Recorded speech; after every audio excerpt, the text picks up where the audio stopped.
We are live as we travel the uphill road, coming to you from Black Bottom, #1 Detroit.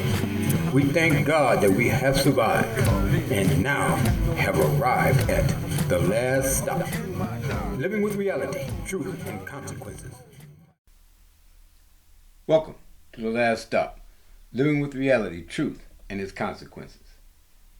I did do a broadcast covering this subject matter about the medical transition and how we have been duped, coerced, and forced into these chemicals that we take for all that ails us. But this is a documented statement by the Silent Century. I did subscribe to them, credit where credit is due, but I felt it very important to just add this to my list of broadcasts here at the last stop, that you can see it if you have not seen it. And again, I give credit to credit is due. So without further delay, let's get off into this documentary of 1913. The Rockefellers brought every herbal school in America, then closed them by 25. That's just say a 10-12 year period where we went from grandma's kitchen to the pharmaceutical laboratories. 165 medical schools, homeopathic schools, naturopathic schools, eclectic medicine schools that taught botanical remedies your grandmother would recognize. Herbal colleges that had been training doctors for generations. By 1925, only 81 remained, and not one of them taught herbal medicine anymore. What happened in those 15 years wasn't a natural evolution of science. It wasn't doctors choosing better methods. It was a coordinated takeover orchestrated by one family with enough money to rewrite the rules of medicine itself. The Rockefellers didn't just fund medical schools, they bought them. They didn't just promote pharmaceutical medicine, they systematically destroyed every alternative. And they didn't do it because the science demanded it, they did it because there was no profit in plants you could grow in your backyard.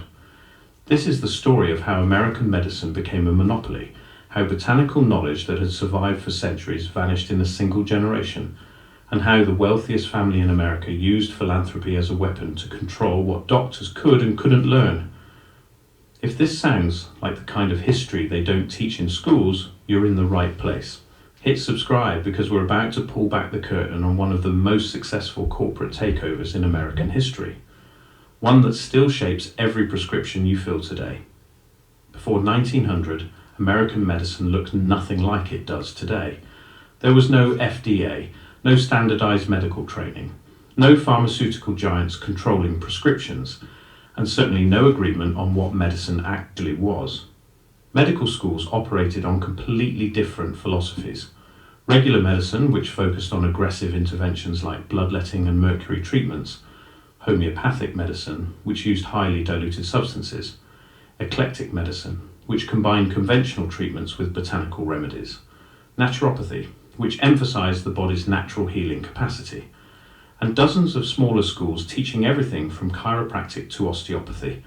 None of them had a monopoly. Patients chose their doctors based on results, not credentials. If your family doctor couldn't cure your pneumonia with his methods, you'd visit the herbalist down the street. If the regular physician's treatments made you sicker, you'd try the homeopath. Competition forced every school of medicine to actually produce results or lose patients. The herbal schools were particularly successful. Schools like the Physio-Medical College of Indiana, the Eclectic Medical Institute in Cincinnati, and the National College of Naturopathic Medicine in Portland were graduating hundreds of doctors every year. These weren't fringe operations. They had decades of history, legitimate training programs, and patient outcomes that rivaled or exceeded conventional medicine. Botanical medicine had been the foundation of healthcare for thousands of years. Willow bark for pain, which we now know contains the compound that became aspirin. Foxglove for heart conditions, the source of digitalis. Cinchona bark for malaria, which gave us quinine. These weren't folk remedies.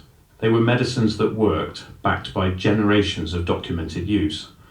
But botanical medicine had one fatal flaw from a business perspective. You couldn't patent a plant. Anyone could grow willow bark. Anyone could harvest foxglove. There was no way to create a monopoly on knowledge that had been public domain for centuries. John D. Rockefeller understood this better than anyone. The call to adventure. By 1900, Rockefeller had already become the richest man in America through Standard Oil. He'd perfected the art of the monopoly, undercut competitors until they went bankrupt, then buy their assets for pennies on the dollar, control the supply chain from extraction to distribution, eliminate every alternative until customers had no choice but to buy from you. He'd done it with oil, now he wanted to do it with medicine. But there was a problem. Medicine wasn't like oil. You couldn't just drill for it and control the wells. Medical knowledge was distributed across hundreds of schools, thousands of practitioners, millions of patients who trusted remedies passed down through families. Rockefeller needed a different strategy. He needed to control not the medicine itself, but the people who decided what counted as medicine. He needed to control medical education. In 1901, Rockefeller founded the Rockefeller Institute for Medical Research. The public story was philanthropy, a wealthy man giving back to society by funding scientific advancement. The private reality was the first move in a calculated takeover.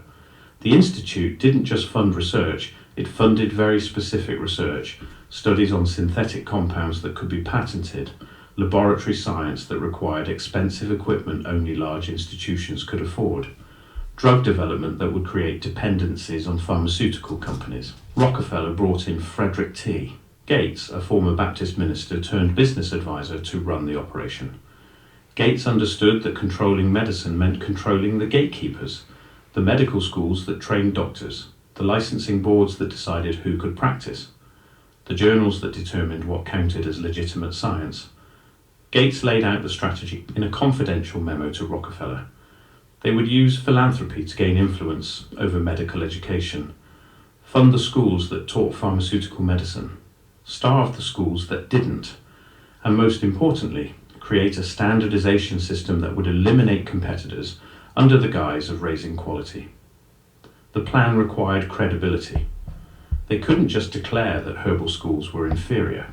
They needed someone respectable to make that case for them, someone the medical establishment would trust. They found their man in Abraham Flexner, the mentor and crossing the threshold. Abraham Flexner was not a doctor. He'd never practiced medicine, never attended medical school. He was an educator who ran a private school in Louisville and had written a book criticizing American colleges. That book caught the attention of the Carnegie Foundation, which was working closely with Rockefeller on the medical education project. In 1908, they hired Flexner to conduct a comprehensive survey of every medical school in America. The Carnegie Foundation would fund the study. Flexner would visit the schools and write the report, and the Rockefeller Institute would implement the recommendations. On the surface, it was a noble goal: evaluate the quality of medical education and help improve standards. I had to pause it right there. Now, this guy was not a doctor. He was a so-called educator. Now, that is critical. So just think over that for a minute. This man Flexner was not a doctor, but plays such a critical role in establishing what you're going to continue to hear. Let's continue. But the criteria Flexner used weren't neutral. They were specifically designed to favor one type of medicine over all others. Flexner's standards required expensive laboratory facilities, full-time faculty with research credentials, extensive clinical training in hospital settings, standardized curricula based on European models, high entrance requirements that would limit enrollment. These standards made perfect sense for pharmaceutical medicine, which was laboratory-based, required expensive equipment, and relied on hospital access.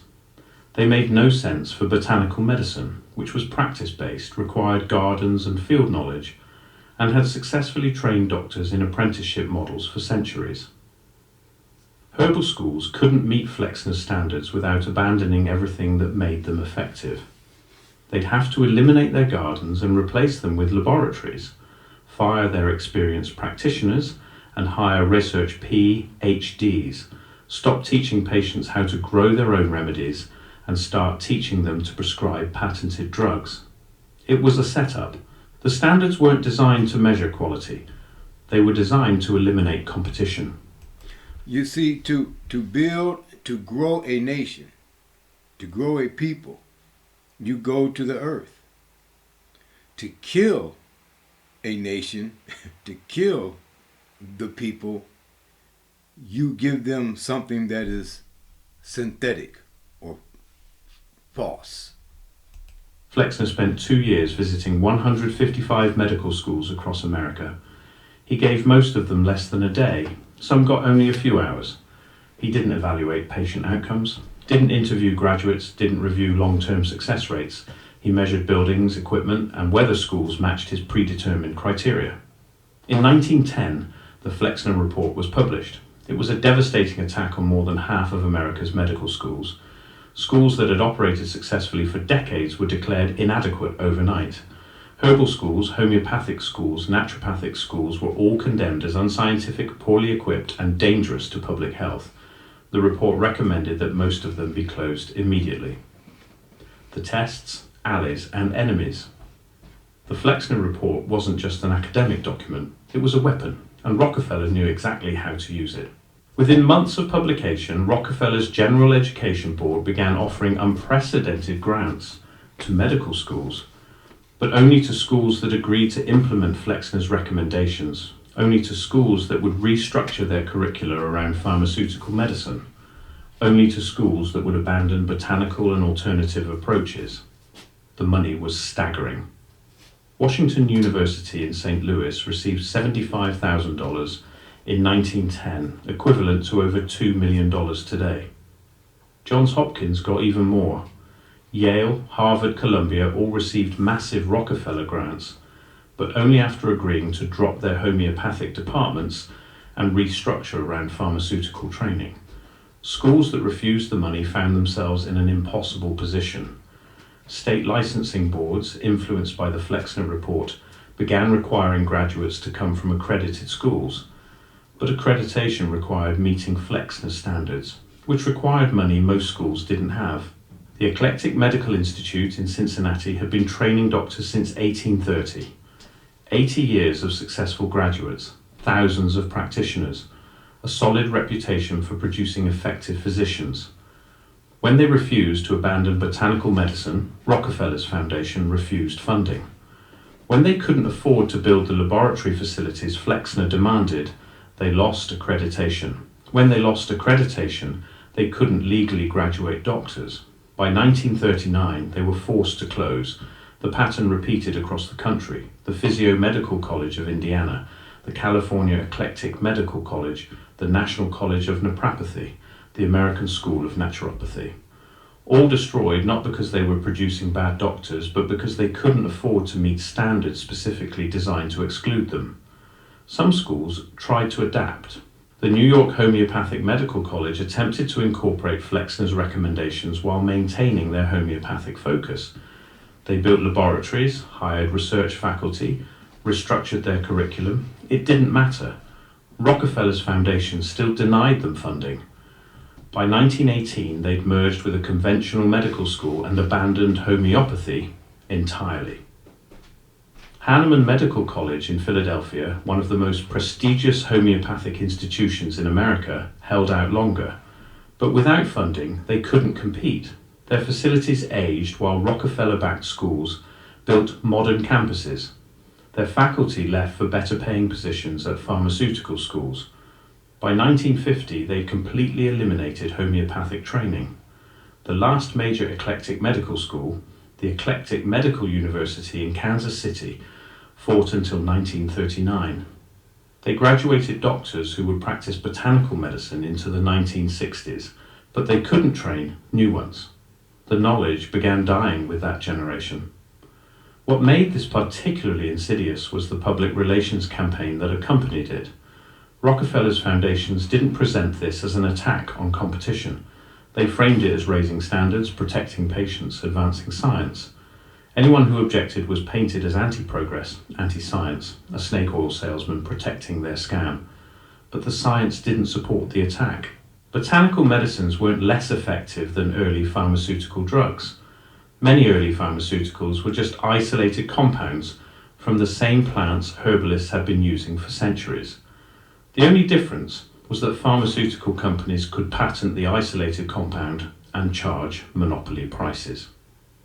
The approach to the Inmus Cave. By 1920, the takeover was nearly complete, but Rockefeller faced one remaining obstacle: the doctors already in practice. Tens of thousands of herbalists, homeopaths, naturopaths, and eclectic physicians were still treating patients across America. They'd been trained before the Flexner Report. They had established practices, loyal patients, and decades of experience. You couldn't just shut them down. So Rockefeller's foundations took a different approach. They went after the licensing boards. Every state had a medical licensing board that decided who could legally practice medicine. Before 1910, most boards were fairly open. If you graduated from any legitimate medical school and could demonstrate competence, you could get licensed. Different philosophies of medicine coexisted under one regulatory framework. The Flexner Report changed that. It recommended that licensing boards only recognize graduates from accredited schools, and accreditation would only go to schools meeting Flexner's standards, schools teaching pharmaceutical medicine. Rockefeller's foundations funded campaigns to convince state legislatures to adopt these new licensing requirements. They provided model legislation, funded lobbying efforts, even directly funded the salaries of board members who supported their position.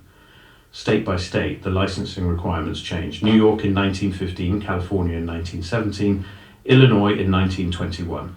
Each state adopted regulations that effectively made it legal to practice botanical medicine, even if you'd been successfully doing it for 30 years. Doctors who'd been licensed under the old system were grandfathered in, but they couldn't train new apprentices, couldn't pass their knowledge to the next generation. When they retired or died, their approach to medicine died with them. The older physicians fought back. They filed lawsuits arguing that the new licensing laws violated their rights to practice. They organized professional associations to lobby state legislatures. They published journals documenting their patient outcomes, trying to prove that their methods were just as effective as pharmaceutical approaches. It didn't matter. Rockefeller's foundations had unlimited money for legal battles. They funded counter-lobbying campaigns. They placed favorable articles in major newspapers. They provided grants to universities that would produce studies showing pharmaceutical superiority. The systematic destruction of botanical medicine wasn't happening in the dark.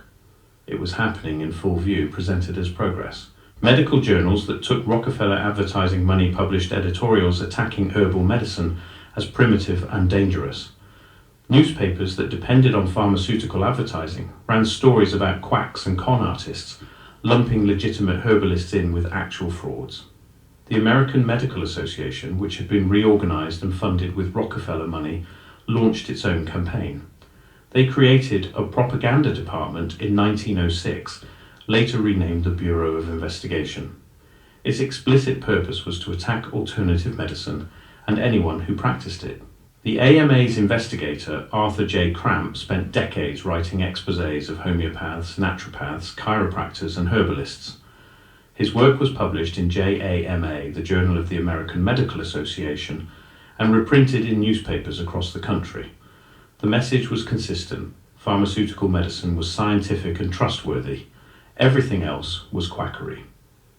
What Cramp never mentioned in his exposés was that the AMA was receiving massive funding from pharmaceutical companies and Rockefeller foundations. The organization wasn't an independent medical authority. It was a lobbying arm of the industry it claimed to regulate. The supreme ordeal. The final blow came in the form of the Shepard-Towner Act of 1921. On its surface, this was a maternal and child health law providing federal funding for prenatal care and infant health programs, noble goals that few could argue against.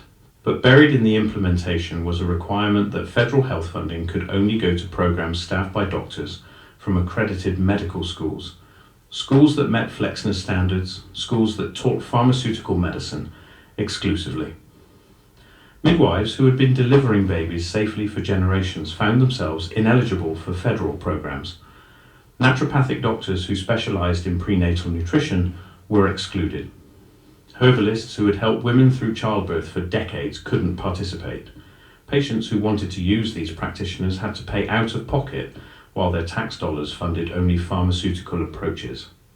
Over time, this financial pressure pushed more and more families toward conventional doctors, not because the care was better, but because it was subsidized. The Rockefeller Foundations understood something crucial about monopoly power. You don't need to make your product better than the competition. You just need to make the competition inaccessible. By 1925, the transformation was complete. Of the 165 medical schools operating in 1910, only 81 remained. Every single school teaching primarily botanical medicine had either closed or completely restructured to focus on pharmaceutical approaches.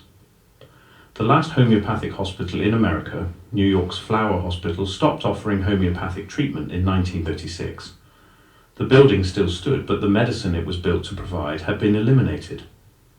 Botanical knowledge that had been refined over centuries began vanishing, not because it didn't work, not because something better had replaced it, but because there was no legal way to teach it or practice it, or get paid for providing it. Seizing the sword. What Rockefeller gained was control over a market that every single human being would need eventually: healthcare. By 1930, the pharmaceutical industry was booming. Drugs that were once one option among many became the only option. Doctors who once chose between multiple treatment approaches now prescribed from a narrow formulary of pharmaceutical products. It was vertical integration on a scale that made Standard Oil look simple. Control the raw materials, control the manufacturing, control the doctors who prescribe, control the schools that train the doctors. Medical schools that took Rockefeller money taught pharmaceutical approaches. Doctors trained in those schools prescribed pharmaceutical drugs. Licensing boards staffed with pharmaceutical-trained doctors regulated out botanical practitioners. The patient sat at the centre with no real choice. Their doctor had been trained in only one approach. The hospital offered only one type of treatment. Alternatives, if they still existed, were expensive, marginalised, and often illegal. But Rockefeller gained more than money. He gained something more permanent. He gained control over what counted as medical knowledge itself. The road back. The consequences of this takeover didn't become fully apparent for decades. At first, pharmaceutical medicine delivered on some of its promises.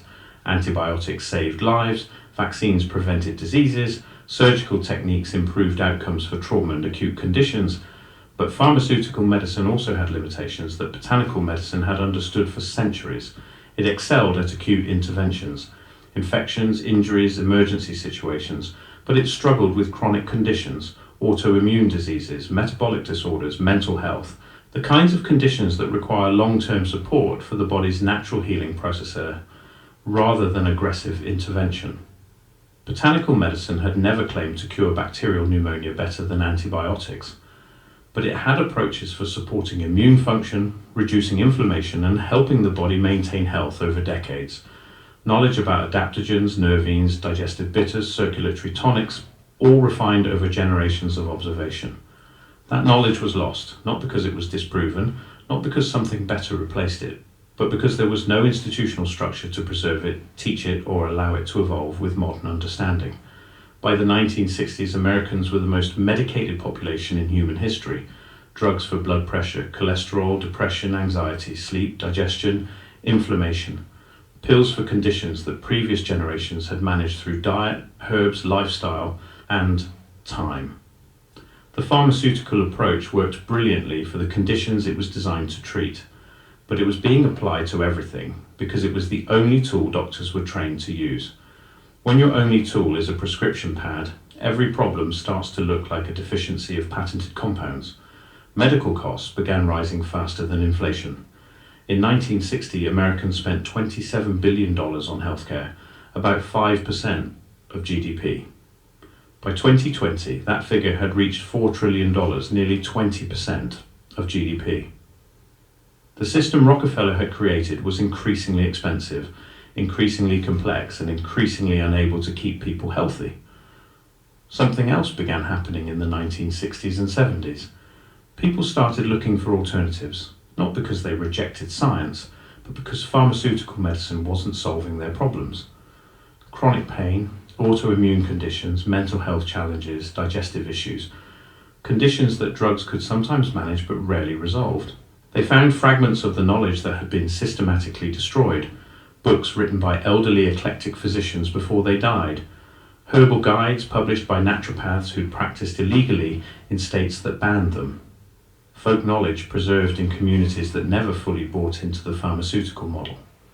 The revival of interest in herbal medicine in the 1970s wasn't a return to some romantic past. It was people recognizing that something valuable had been lost when botanical medicine was eliminated, that the monopoly Rockefeller created had narrowed medicine in ways that left gaps.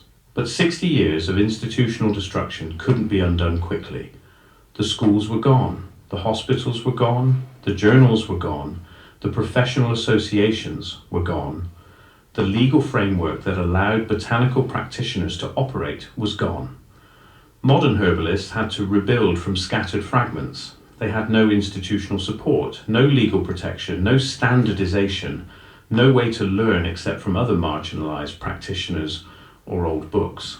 They were dismissed as New Age hippies playing at medicine, even though they were trying to preserve knowledge that had once been mainstream. The resurrection today, Americans spend more on healthcare than any nation on earth. We take more prescription drugs than any population in history. We have access to medical technology that would have seemed like science fiction a century ago. And yet we're sicker than we've ever been. 70% of Americans take at least one prescription drug. Half take 2 or more. Chronic disease affects 60% of adults. Autoimmune conditions are epidemic. Mental health diagnoses are skyrocketing.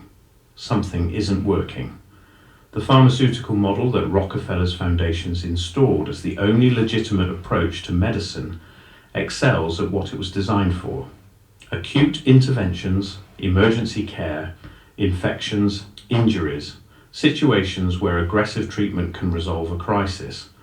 But it struggles with the conditions that now dominate healthcare: diabetes, heart disease, autoimmune disorders, depression, anxiety, chronic pain, digestive problems. These aren't deficiencies of patented compounds.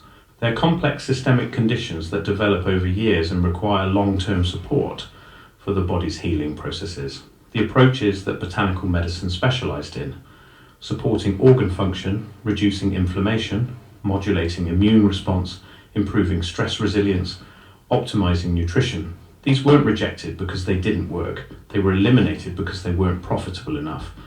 We're now seeing a slow recognition of what was lost. Medical research is rediscovering compounds in plants that herbalists had been using for centuries.